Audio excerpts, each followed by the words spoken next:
Habari ya wakati huu, habari ya sasa hivi, unaendeleaje msikilizaji wa Super Mama TV? Ninakupenda sana na nipo hapa kwa ajili ya kujifunza pamoja na wewe. Karibu sana kwenye kipindi chetu cha ukweli kinachokujia kila siku ya Jumatatu, Jumatano na Ijumaa.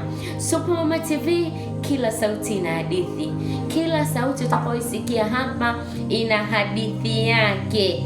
Sawa, kila sauti ina hadithi. Karibu sana Super Mama TV na nipo hapa mimi Jawa Tweve kuhakikisha unapata kilicho bora zaidi, kuhakikisha unapata vitu vizuri. Endelea kusubscribe, share kwa marafiki na watu wengine ili waweze kupata kitu kizuri zaidi. Okay? Saa 3 kamili kila siku ya Jumatatu, Jumatano na Ijumaa tutakuwepo hapa kwa ajili ya kujifunza, kujipata madini mazuri sana kwa lengo la kutusaidia, kwa lengo la kukaa kwenye mstari na vitu vingine viweze kwenda sawa sawia. Upo sawa msikilizaji wangu, mtazamaji wangu? Naamini uko poa na tunaendelea mbele. Sawa Basi siku ya leo bwana, naomba tuzungumzie jambo moja sana ambalo ni la muhimu sana na watu wengi sana tunalikosea. Nisiseme wanakosea kwa sababu hata mimi pia ni binadamu. Sawa, watu wengi tunalikosea hili jambo. So, nizungumzie hili swala la muhimu sana na ni muhimu sana kwenye maisha yetu. Sawa? Jambo lenyewe ni hivi. Nimepata kujifunza kupitia kitabu cha Mwanzo 24. Mwanzo 24 inazungumzia juu ya habari za Isaka alivyokuwa anatafuta mke. Sawa? Alivyokuwa anatafuta mke wa kumuoa. Yaani kwa maana yake alivyokuwa anatafuta mke wa kumuoa. Alivyokuwa anapambana kwenda kutafuta mke, alikuwa na vigezo vyake ambavyo ameviweka. Alikuwa na vitu vyake ambavyo ameviweka. Na hivyo vitu sio kwamba aliviweka yeye kama yeye, lakini baba yake Ibrahim alikuwa ni vitu ambavyo alimwambia. Alisema na yeye kweli akatii, akafuata vile vitu alivyoambiwa. Mwisho wa siku akapata mke bwana. Mke mzuri. Nenda kasome kitabu cha Mwanzo 24. Utapata kujifunza vitu vingi sana pale ndani. Na nataka nikwambie kwa kitu ambacho nimekipata hapo, ambacho ni makosa ya watu wengi ambao tunafanya hapo ndani. Isaka akati anatafuta huyo mwanamke, alisema ataenda kukaa njiani karibu na maeneo ya visima. Binti atakayepita pale, binti yoyote, hakupointi kwamba binti sijui awe mweusi, sijui awe mfupi, sijui awe mrefu, sijui awe wa kijani, hakusema. Alisema binti atakayepita hapa, nitakayemwambia kanitekee maji ya kunywa ninywe. Akaenda akateka maji nikanywa, nikamwambia tena nenda kateke maji kwa ajili ya mnyama wangu ambaye ni ngamia. Akatia, akaenda akafanya, akaleta. Huyo ndiye atakuwa mke wangu, nami nitafanya hizo taratibu za kufanyaje, za kumuoa. Sio, umenielewa? Jambo ambalo nimeliona pale na nikajifunza kwa haraka sana. Jambo la kwanza ni utii ambao alikuwa nao nani? Yule binti. Hilo ni jambo la kwanza. Hakuangalia huyu kaka sijui ni mrefu, sijui ni mfupi, sijui wa kijani, sijui mweupe, sijui ana hela au hana. Hakuangalia. Alitii kwa kile alichofanyaje, alichoambiwa. Jambo la kwanza, mtu unapotongozwa au unapofuatwa, mtu labda anataka kueleza nia yake, tujifunze kuwa na lugha nzuri. Wanawake, kwenye vinywa vyetu viwe na lugha nzuri ya kufanyaje, ya kuzungumza. Hata kama mtu unaona hujamuelewa, mjibu kwa hekima, mjibu vizuri. Sio yale majibu ya shortcut. Unatoka mpaka unatoka na mapovu, unamtukana mtu, unamtukana. Yaani unamtukana kiasi kwamba mpaka huyo mtu anasema jamani, mbona kama leo nimekamatika. Jamani, hataki kujibu hivyo hivyo. Kwa hiyo jambo ambalo nimelipata pale la kwanza ni utii. Alitii. Sawa? Alitii. Alipoambiwa nenda, hakuwa na maswali, nikakuchotea kama nani, nikakufanyia kama nani, ukiwa kama nani. Alienda akachota maji akampa, akanywa. Sawa.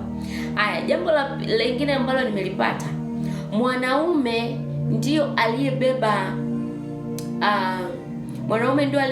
ile dhana ya kwenda kumtolea maneno mwanamke. Sawa, sio mwanamke alianza, oh kaka wewe ni mzuri. Unajua nowadays wanawake jamani, tumekuwa tunajitoa muhanga sana. Tunaenda kaka, nimekupenda kaka nini, au unaonesha ishara zote za kuonyesha kama unampenda, kwa sababu tu umeona kuna vigezo ambavyo anavyo na wewe unavyo. Yaani kwenye player point zako labda umeweka mimi nataka mwanaume mrefu, nataka mwanaume hivi, basi umekutana na wewe mwanaume ambaye unamwona ana hizo sifa zote ulizoziandika, basi ukimwona unataka uanze kuonyesha like umekaa, basi utulii uko hivi. Dada, umefika sehemu, tulia, relax. Kama atakuona atakufuata, acha kuhadaika kuhangaika mara ufanye nini. Be smart. Usmart unaanzia kuanzia kichwani, muonekano, vitu vyote hivyo vinaonesha kwamba wewe mtu uko smart. Sawa, hilo ni jambo lingine ambalo nimejifunza hapo. Lakini kitu kingine ambacho nimejifunza ni kwamba katika mazungumzo yao na vile walivyofanya, hakukuwepo na mabishano wala hakukuwepo na uongo. Sawa, alipotumwa katii na yule pale akaona yes, huyu ndiye. Sasa wakaka, narudi kwenu. Kama umepata neema ya kuona labda umeweka vigezo, mara nyingi wakaka wawekagi vigezo vya pesa. Eti kama huyu mwanamke sijui anapenda pesa sijui na nini. Kuna vitu vyao wanaviweka. Kuna malengo yao wanayaangalia. Kwamba huyu mtu kweli nikimwambia hiki kitu ataweza. Huyu mtu anaweza kuwa mama wa familia. Huyu mtu baadaye hata nikimwacha na watoto wangu ataweza kulea. Nikiwa napambana huko na safari nchi za nje na wapi, ataweza kuangalia familia, ataweza kuendesha biashara. Kuna vitu ambavyo wanaangalia. Kwa hiyo akikuta una fit hapo unaenda. Lakini pia hata wakaka, kuna wadada pia wana pretend. Yaani atakuetia like utasema mke si ndio huyu bwana.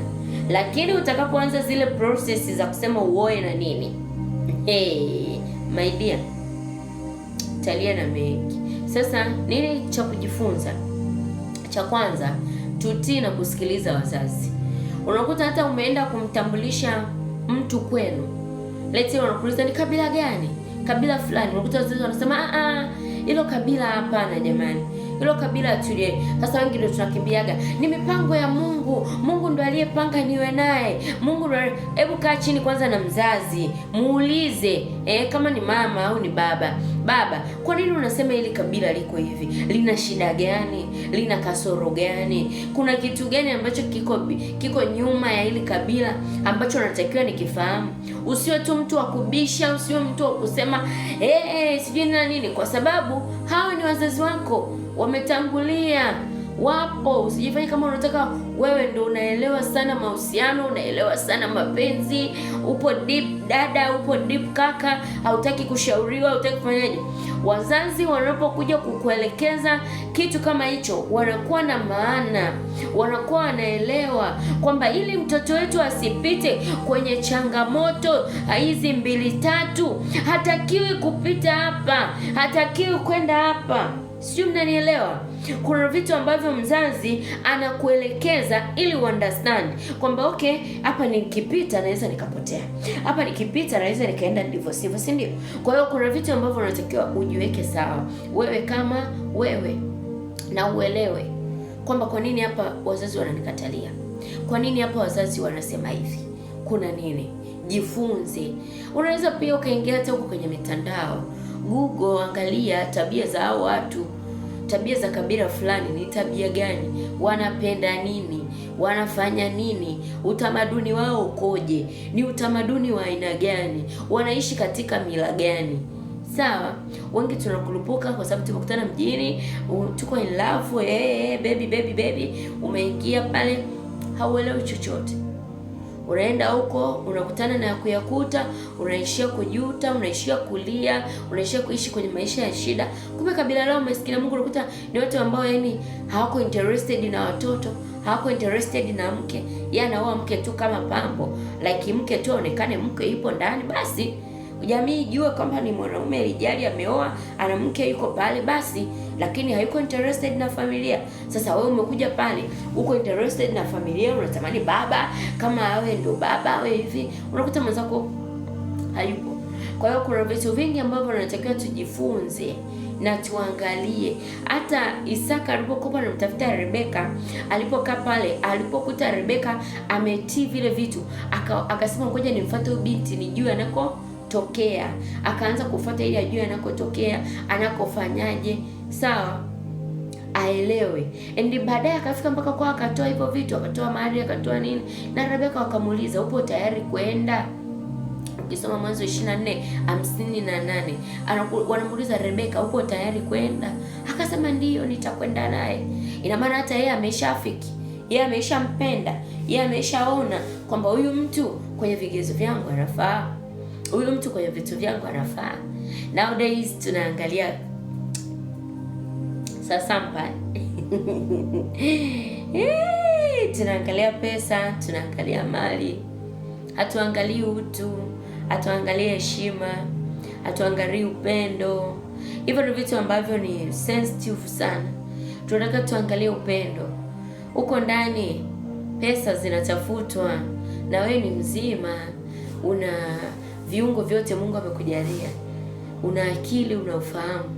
Pesa inatafutwa, tafuta, saidiana na mwenzako. Maana ya kuwa wawili ni kwamba ili muweze kusaidiana, yani maana ya wewe kuongezeka kwenye maisha ya mtu mwingine ni msaidiane, muongeze nguvu ya utafutaji, sio uwe mnyonyaji.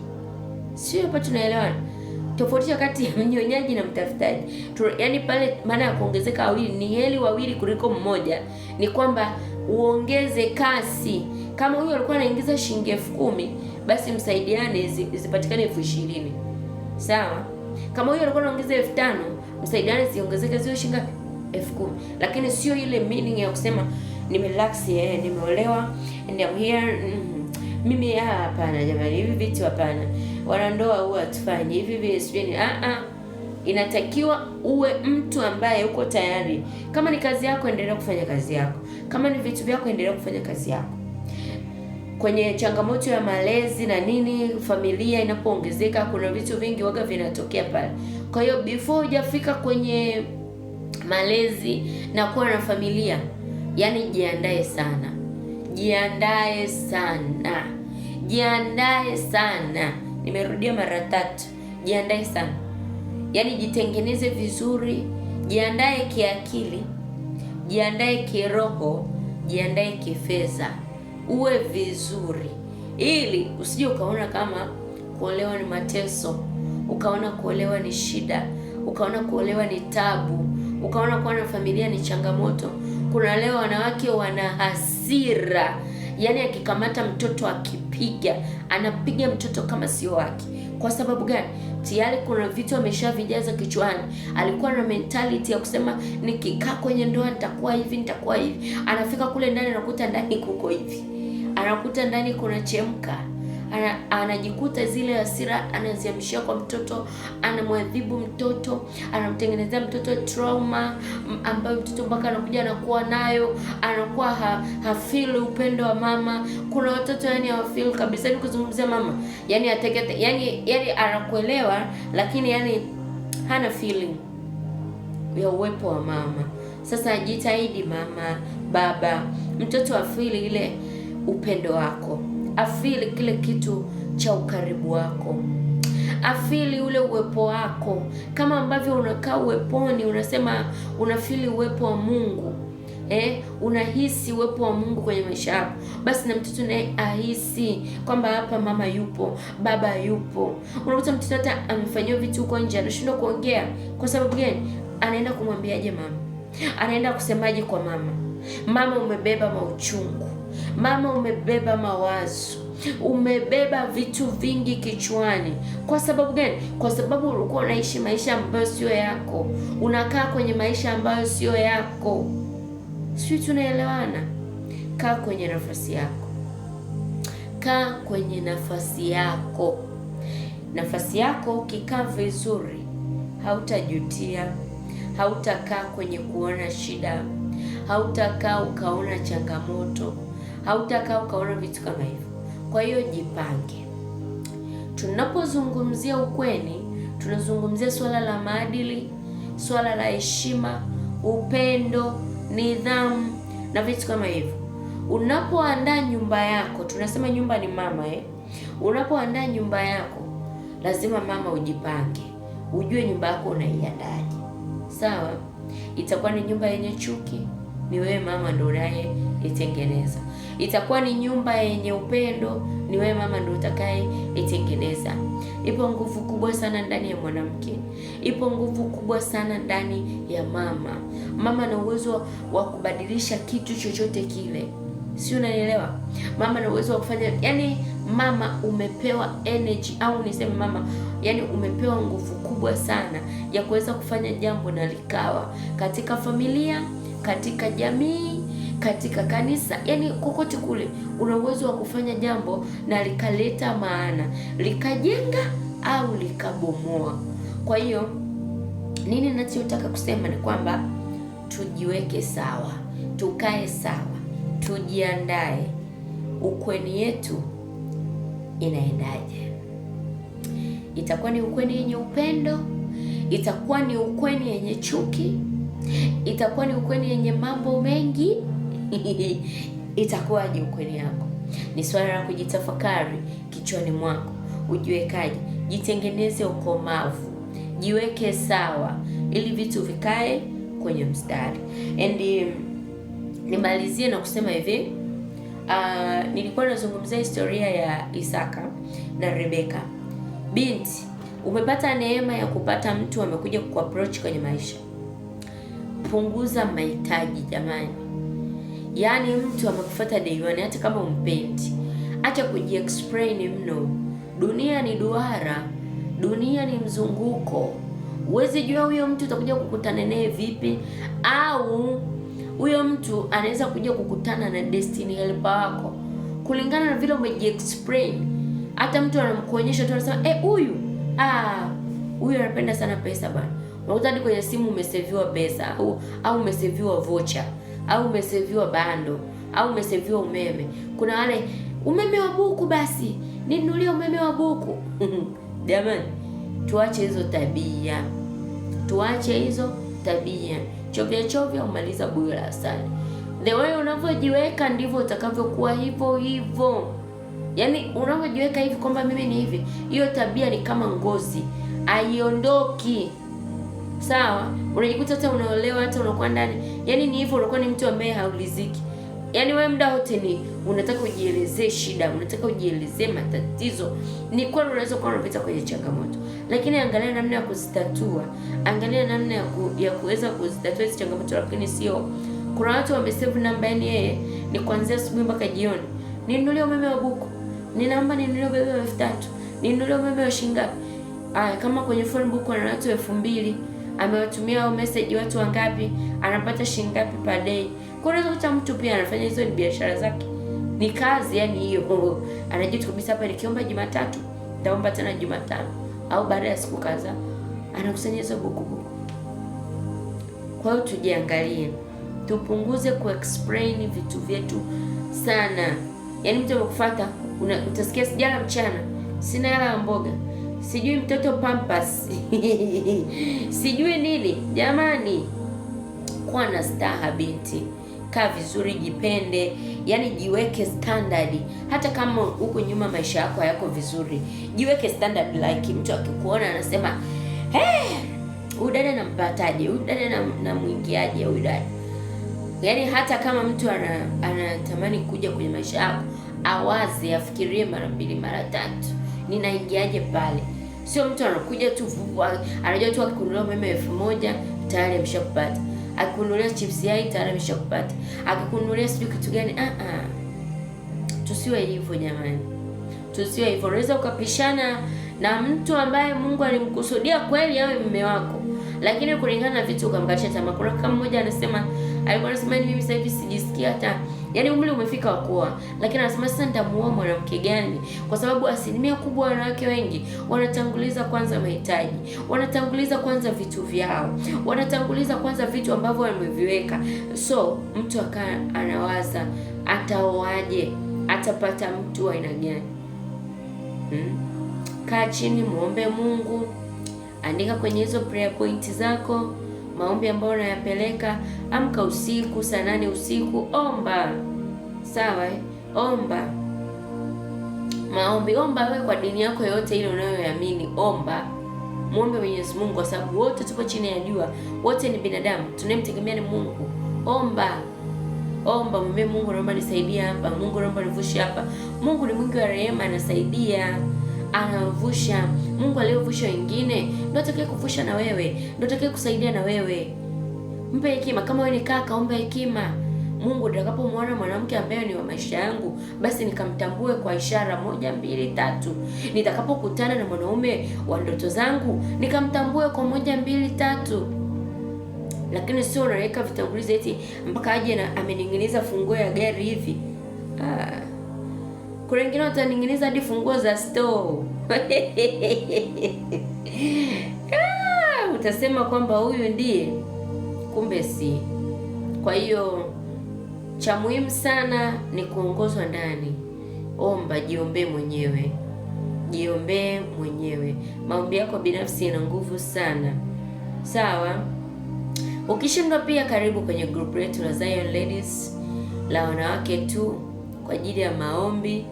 Tunakutana mahali hapo kwa ajili ya maombi, na kuanzia Jumatatu tarehe 27 tunaanza maombi yetu ya midnight prayer, maombi ya usiku wa manane. Tunakutana pale kwenye grupu la WhatsApp kupitia nambari ya simu 0746070847. Nipigie tu simu, Super Mama, nataka kujiunga kwenye maombi. Tutakaa, tutaomba pamoja na wewe. Sawa? Ili tuombe. Kuna vitu vingine haviondoki mpaka uombe. Kuna vitu vingine havitoki mpaka uombe. Usipoomba haviondoki. Sawa? Kwa hiyo jichunguze, jiangalie. Uko wapi, unataka kwenda wapi na kwa nini? Sawa? Na jambo kubwa ambalo linatukutanisha hapa ni kutengeneza baadaye yetu. Ni kutengeneza kesho yetu. Itakuwa ni kesho ya aina gani? Leo tayari ndio hii tunaiishi. Tunazungumzia kesho yetu. Itakuwa ni kesho aina gani? Tunahitaji kujiandaa, kujikumbusha na kujiweka sawa kabisa kwenye hivi vitu vyote. Nikukaribisha tu Jumatatu, tutakuwa na mgeni wetu hapa ambaye ataweza kutusimulia kisa chake, sawa, cha mahusiano. Tutapata nafasi ya kumshauri, ya kuongea naye. Lakini pia kama unaona una kisa chochote ambacho unaona kinaweza kikawa fundisho kwa mabinti, kinaweza kikawa fundisho kwa vijana, wewe nitafute. Akaunti zangu za mitandao ya kijamii, Facebook Jawatoeve ni DM, lakini pia Instagram Super Mama TZ ni DM, TikTok Super Mama TZ. Nitafute hapo, YouTube Super Mama TV. Wewe nitafute hapa, tutaongea. Lakini pia unaweza ukanipigia simu 0746070847. Nipigie simu tuweze kuzungumza. Kuna vitu vingine tunahitaji kuzungumza. Usikae na jambo rohoni, usikae na kitu umekibebelea. Jipende, jisamehe, jiheshimu, grow. Sawa? Hakikisha umependeza, hakikisha umekaa sawa. Hata kama una pesa, umaskini ufiche umaridadi, my dear. Kwa hiyo jiweke sawa, kaa vizuri, jipende, kula vizuri. Ukipata hela jitoe out, usisubiri mpaka utolewe out. Jitoe out, nenda kae huko. Sometimes nenda jitoe out, jipige tu picha kidogo, shtua maadui status. Shtua maadui. Watu waseme umetoka, umepanda ndege. Piga hata picha kwenye ring lights zionekane kama ni dirisha la ndege. Ninawapenda sana jamani, wote ambao mna subscribe YouTube channel ya Supermama TV, lakini pia mnao like, mnao comment, mnao ni follow Instagram Supermama TV, Facebook Jawa Tweve, TikTok Supermama TZ. Ninawapenda sana. Ninawapenda sana. Niwatakie tu utazamaji mwema na maandalizi ya kipindi kijacho cha Jumatatu. Karibu sana. Nitafurahi kuwa na wewe, nitafurahi kuona comment yako, nitafurahi kupata vitu vizuri kutoka kwako. Lakini pia kama una maoni, una cha kuchangia, una addition yoyote, una cha kuongeza kupitia haya tuliyozungumza leo, usisite. Weka komenti yako hapa katika YouTube yetu nasi tutaisoma. Wiki inayokuja ya Jumatatu tutaisoma. Maoni yako nitayasoma hapa. Nani na nani kutokea wapi? Anza tu jina lako, unaitwa nani, kutokea wapi, na ungependa kuongeza kitu gani, ushauri, maoni, wewe andika hapo kwenye YouTube, nami nitakuja nitayasoma live hapa. Ninawapenda sana. Ninaitwa Jawa Tweve, mtoto pekee wa mzee Tweve, mtoto pendwa. Wanafamilia msijeni mkanifamia. Hey, ukiniita Supermama ndio jina ambalo nafahamika, lakini pia ni jina la kutafutia ugari. Supermama TZ. Amwe Supermama Superwoman. Niko hapa kuungurumisha gurudumu la ukweni mpaka pale ambapo tutaona kabisa pako sawa sawia. Kila sauti utakayoisikia hapa ina hadithi ndani yake. Supermama TZ, Supermama TV, kila sauti ina hadithi. Niwatakie utazamaji mwema wa vipindi vinavyoendelea, lakini pia niwatakie utazamaji mwema wa kuendelea kujifunza zaidi kwenye Supermama TV, lakini pia usiache kutafuta maarifa. Maarifa ni muhimu sana. Uwe na wakati mwema.